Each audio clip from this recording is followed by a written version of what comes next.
importante hacer un recalque en el avance que ha tenido sobre todo el sector portuario durante las últimas décadas. Ha venido avanzando, por supuesto, con todos los avances tecnológicos que se han venido presentando.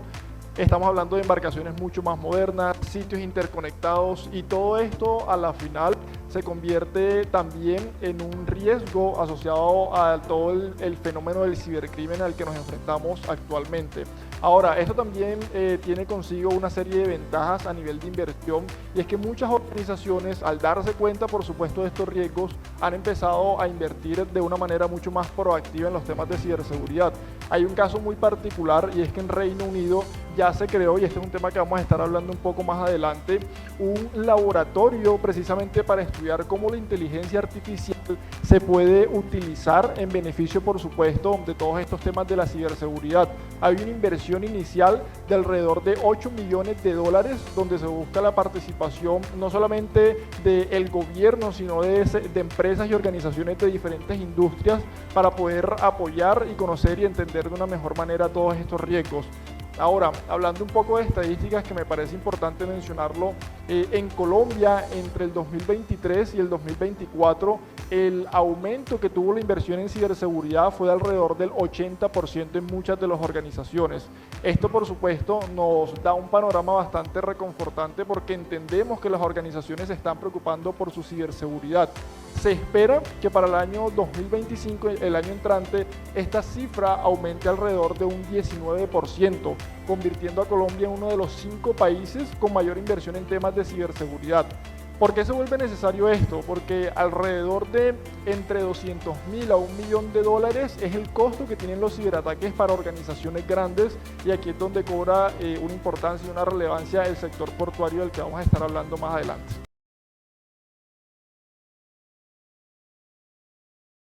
Algo muy interesante para analizar, y es esas dos perspectivas que comentas, que es al nivel de conciencia a nivel corporativo e individual. Cuando hablamos a nivel individual, podemos referirnos desde una perspectiva del usuario final, que si bien las organizaciones actualmente están siendo proactivas con esos temas, nos podemos encontrar frente a ciertos retos cuando hablamos a nivel corporativo.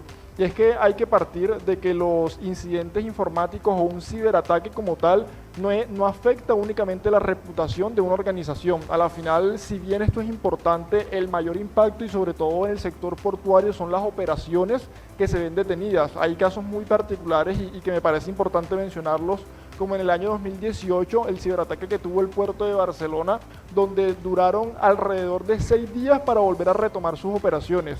Estamos hablando de un puerto internacional lo suficientemente grande que incluso llegó a afectar operaciones de una naviera danesa bastante reconocida a nivel mundial. Esa naviera específicamente también un año antes tuvo un ciberataque que le costó alrededor de $270 millones. Entonces aquí es importante plantearnos si realmente las estrategias de ciberseguridad que se están diseñando en las organizaciones están preparadas para todos estos escenarios a los que nos enfrentamos actualmente. También me parece relevante mencionar, y yo creo que ustedes están muy conscientes de esto, que entidades como la Organización Marítima Internacional emite directrices sobre todo en estos temas de ciberseguridad, pero esta entidad también fue víctima de un ciberataque hace algún tiempo.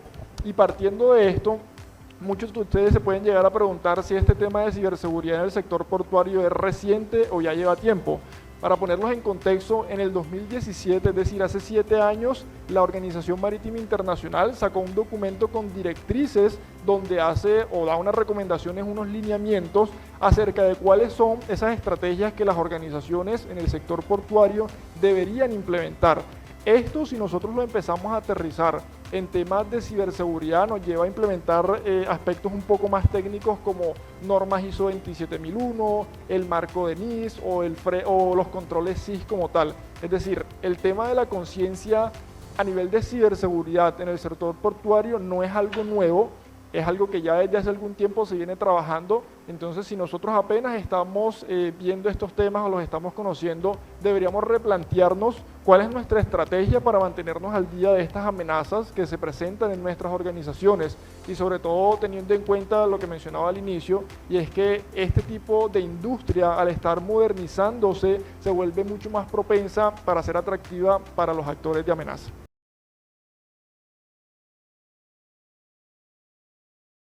Por favor, levanten la mano los que conocen ChatGPT. Todos, sería muy Todos. raro, sí. Ahora levanten la mano los que conocen WormGPT o FraudGPT. Ya Dos personas en el auditorio. disminuye bastante, ¿cierto? La diferencia entre estos dos es muy sencilla. ChatGPT, como ustedes bien saben, lo podemos utilizar para optimizar trabajo. Yo soy amante al 100% de la IA hoy en día, la IA generativa, como es ChatGPT, pero tenemos la otra contraparte, que son las IAs generativas diseñadas para acciones maliciosas. WormGPT y FraudGPT son, imagínense un ChatGPT, pero para todo lo malo que se puedan imaginar y no imaginar. Si ustedes quieren diseñar un malware, si quieren diseñar un correo de phishing, cualquier acción que anteriormente se realizaba de manera manual relacionada a temas de cibercrimen, hoy la podemos realizar utilizando inteligencia artificial. Entonces aquí viene un componente muy importante. Por supuesto que hay unos beneficios, pero también hay unos riesgos aún más curiosos y que se deben tener en cuenta. Hay una encuesta que hizo PwC a alrededor de 3.800 ejecutivos, donde se les preguntó y se les consultó precisamente sobre estos temas de inteligencia artificial. Y hay unas cifras que me parecieron muy interesantes traer a esta conversación, y es que el 44% de esas personas entrevistadas, recordemos que son directivos, eran conscientes y apoyan la idea, y lo van a hacer en el 2025, y es integrar la inteligencia artificial dentro de su estrategia de ciberdefensa. Bien. Luego tenemos otra cifra bastante interesante, y es que el 49% de estos directivos estaba de acuerdo con que la inteligencia artificial les iba a permitir optimizar o, en su defecto, abrir nuevas líneas de negocios dentro de su organización.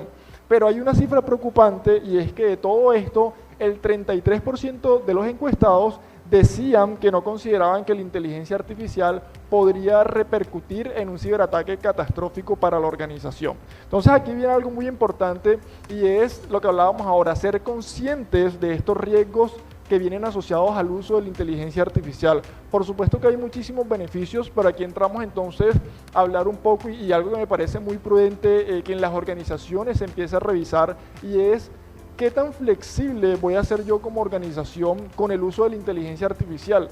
Actualmente, desde el área de tecnología se implementan procesos de gobernanza digital, de gobernanza de TI, precisamente para todos estos campos que ya conocemos. Se debería entonces también integrar estrategias de gobernanza asociadas a la inteligencia artificial para darle un buen uso en las organizaciones. Si bien hay muchas organizaciones que lo prohíben tajantemente y no se permite, hay otras que pueden ser un poco más flexibles, pero de eso o para llegar a ese punto se debe pasar por un proceso de estudio que es lo justo para poder darle un uso adecuado a la inteligencia artificial en las organizaciones.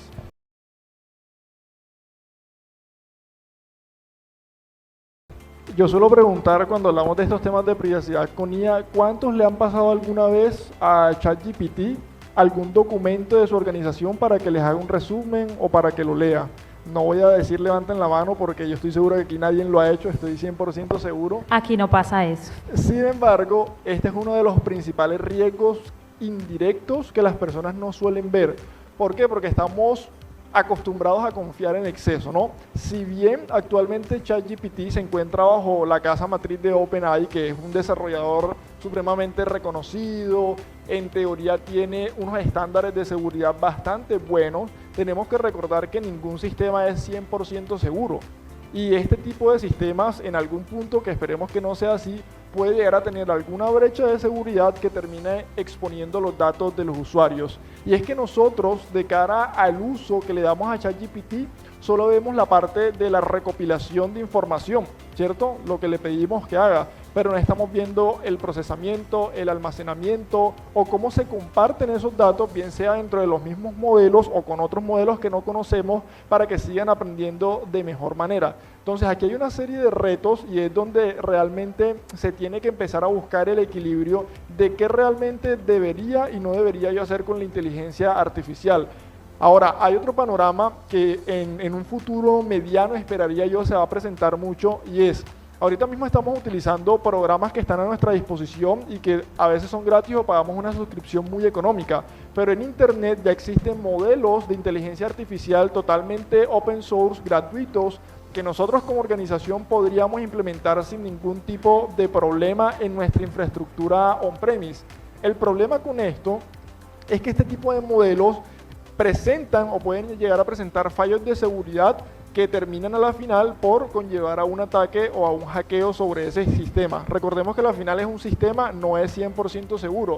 Y esto tiene una serie de riesgos que incluso organizaciones como Mitre, que se encarga de mapear las técnicas, tácticas y procedimientos de los atacantes, ya ha empezado a evaluar para ver cómo una organización que implementa un sistema de inteligencia artificial, que eso en un mediano plazo lo vamos a empezar a ver, puede llegar a ser afectada mediante un actor de amenaza que, por ejemplo, utilizando ingeniería de prompts maliciosos, que es básicamente manipular a la IA para que te diga o te responda algo de lo cual no tiene permitido. Este tipo de ataques se van a empezar a naturalizar mucho cuando los modelos de inteligencia artificial se empiecen a implementar de manera mucho más masiva en las organizaciones. Entonces es muy importante ser conscientes sobre todo de qué tipo de información le compartimos y bajo qué contexto podemos compartir esta información, sobre todo en el sector portuario donde tenemos información muy crítica que puede terminar expuesta.